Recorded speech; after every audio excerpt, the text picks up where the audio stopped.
Fala, torcida palmeirense! Agora é oficial! Vitor Roque está chegando! Conexão Alviverde está no ar, hoje com as últimas notícias do Verdão no mercado da bola e todos os detalhes da chegada de Vitor Roque, a maior transação de compra da história do futebol brasileiro. E como fica o time do Verdão para a sequência da temporada? Vem mais reforços ainda? Eu sou o Porco Louco e se você é Palmeiras, sim senhor, deixe o seu like, comente, compartilhe com os amigos, se inscreva e ative o sininho para receber todas as notificações do canal. Aproveito para deixar os créditos para a equipe do Wall Sports, que também estarão na descrição do vídeo. Agora sim, vem comigo! Novela Vitor Roque chegando ao fim, hein? Todos os passos que vão acontecer eu vou explicar para vocês aqui nesse vídeo. Bom, chegaram ao acordo, né? Tá tudo certo. Agora a questão é, os exames médicos vão ser feitos, né, na Espanha.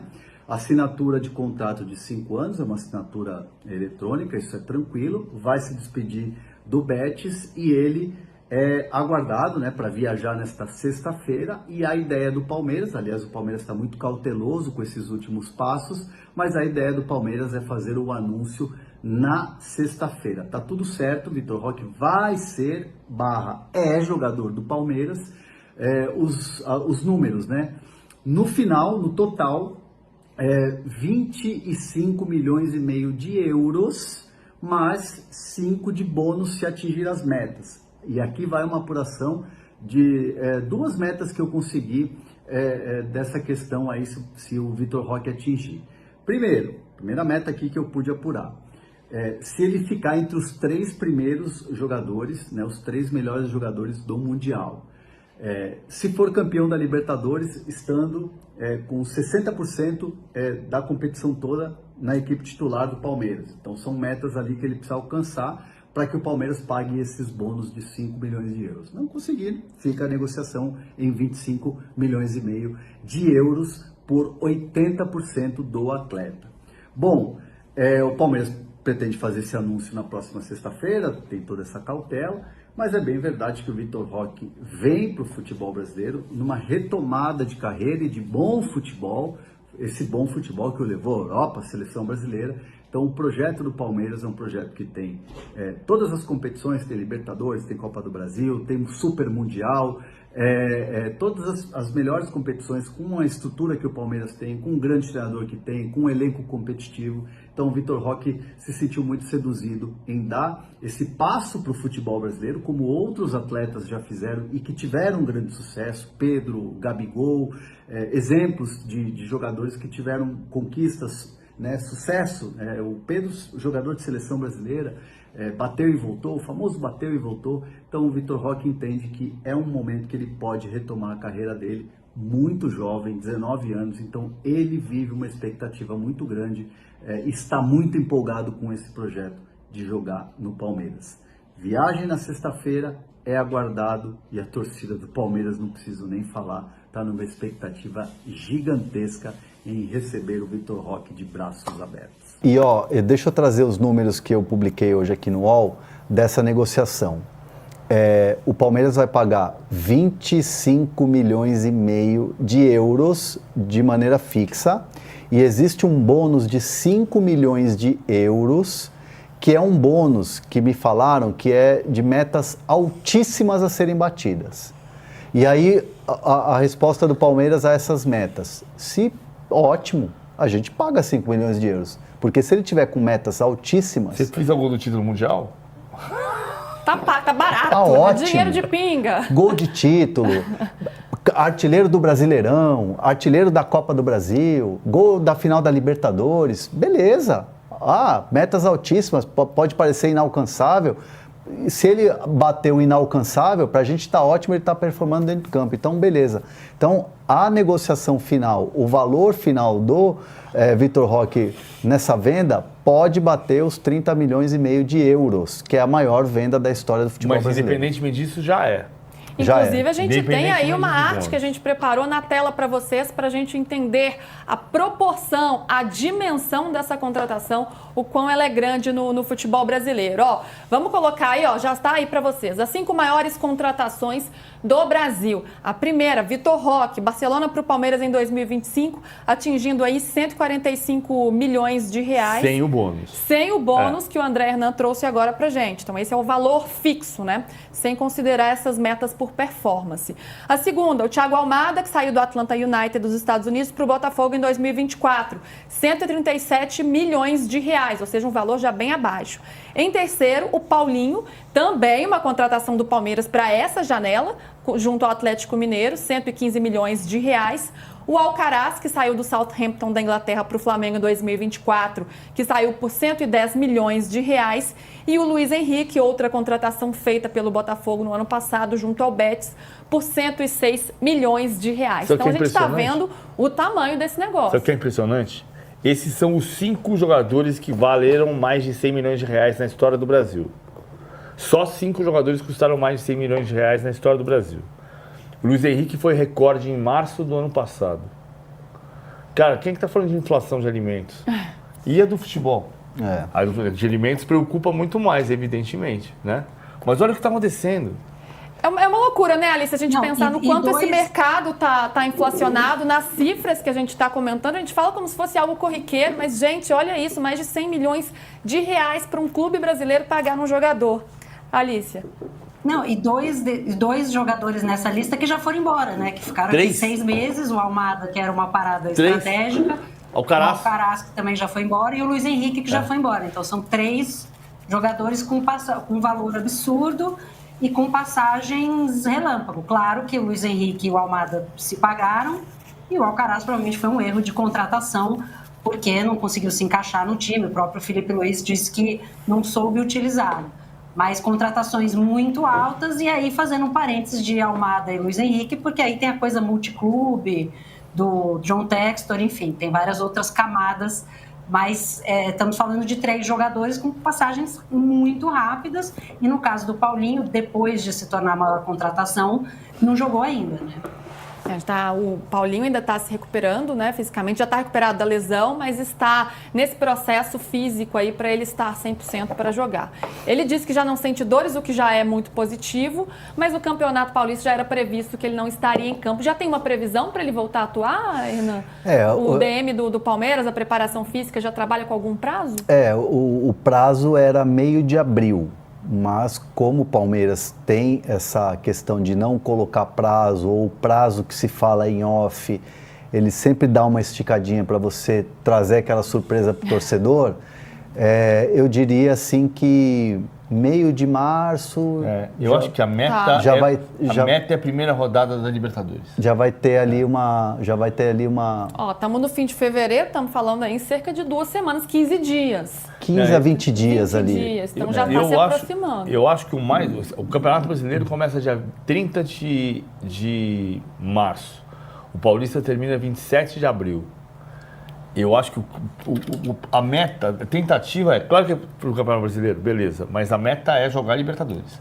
Libertadores, primeira semana, 30. 29 de março, né? O É Campeonato março, Brasileiro. né? Que não abril que termina o 29 de Paulista. março. 29 de março, perdão. De março, perdão. E o então, brasileiro assim, começa dia 29 de março. 29 de março, 30 de março, 31 de março, 2 de abril, Libertadores. Primeira rodada da Libertadores. É um mês e um mês e uma semana. Um mês de prazo trabalhando aí pro Paulinho. 3 semanas, vai.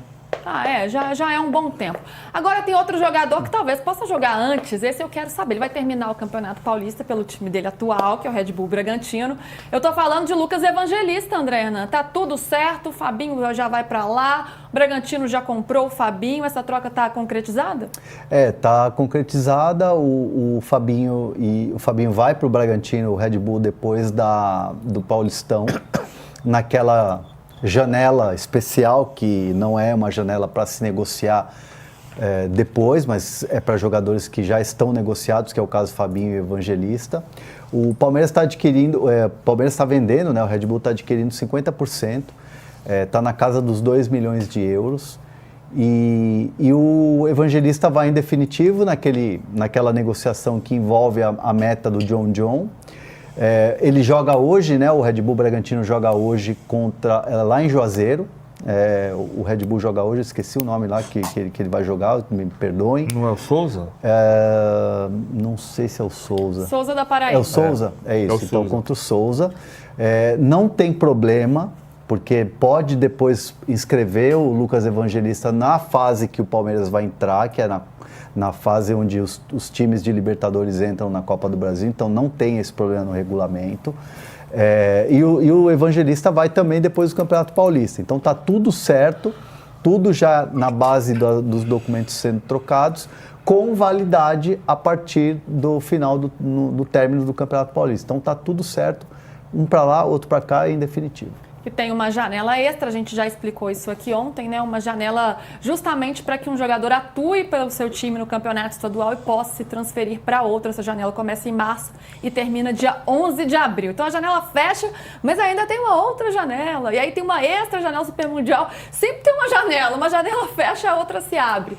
Agora, eu quero entender, com esses reforços todos, chegando Lucas Evangelista, Vitor Roque, como é que esse time do Palmeiras pode jogar? O que o Abel Ferreira pode preparar em campo, hein, PVC? Bora ver na prancheta? Aqui tá sem o Paulinho ainda, tá? Meia culpa. Paulinho entra no lugar do Estevão fácil. Fácil no lugar do Estevão. O Maurício por dentro, o Veiga tá fazendo mais do lado esquerdo, porque quando o Piquerez sobe, o Veiga vem por dentro e quem dá largura pro campo pela esquerda é o Piquerez. Então vamos pensar assim, o Paulinho pode jogar no lugar do Maurício, o Paulinho pode jogar onde está o Veiga, o Paulinho pode jogar onde está o Estevão. E o Lucas Evangelista? Bom, tem Emiliano Martínez que ganhou a posição momentaneamente do Aníbal Moreno e o Richard Rios, que o tempo inteiro pode ter proposta para o exterior e tudo mais. O Lucas Evangelista, ele é um pouquinho mais velho que o Andréas Pereira, mas ele tem a mesma característica, que é a capacidade de jogar em posições diferentes e de jogar atrás da linha dos volantes. Ele não é o cara de muito gol, nem de muito passe para gol, mas ele é o cara que joga no espaço vazio. Então ele pode jogar, vamos lá, ele pode jogar, vamos de novo, que eu perdi você, eu atrapalhei vocês aí no switch. Ele pode jogar no lugar do Richard Rios, fácil, de 8. Cadê o Lucas Evangelista? Ele já sumiu aqui. Pode jogar no lugar do Maurício, de 8. Pode jogar aqui, de 8. E pode jogar aqui, de 7. Mas o lugar dele de 7 é característica do Estevão? Não. Você faz um 4-2-3-1 com ele defendendo mais do lado direito do que o Estevão ataca. Mas ele pode jogar nessas 3 posições. Ele tem essa capacidade de variar. Ele não vai ser 5, mas ele pode ser 8. Ele não vai ser 11, mas ele pode ser 10. E ele pode ser 7, ele não pode ser 9. Nessas 3 posições, você varia o sistema e ele se encaixa. E ele é o jogador que vai jogar às costas do volante. Ele vai receber no espaço vazio. Ele tem passe para gol, não tem tanto gol, mas é muito bom jogador. Só que é uma mudança de característica do mercado do Palmeiras. Porque o Palmeiras está contratando um jogador de 29 anos que vai fazer 30 no dia 6 de maio. Claro que o Abel ganha opções, né? Isso é muito positivo, mas você crê na titularidade dele? Eu acho que ele chega para ser muita opção de banco. Vamos lembrar que em alguns jogos recentes, no final de semana, o Palmeiras teve 7 jogadores do Júnior. 7 crias da academia no banco de reservas. E no jogo contra o Corinthians tinha 9. De 12 jogadores no banco, 9 eram crias da academia. Isso resolveu o problema, né? Você tem Lucas Evangelista, você tem Vitor Roque. O Lopes vai para o banco, ou o Vitor Roque. O Lucas Evangelista vai para o banco, ou o Richard Rios. Ou o Emiliano Martínez, ou o Aníbal Moreno. Incorporou o elenco.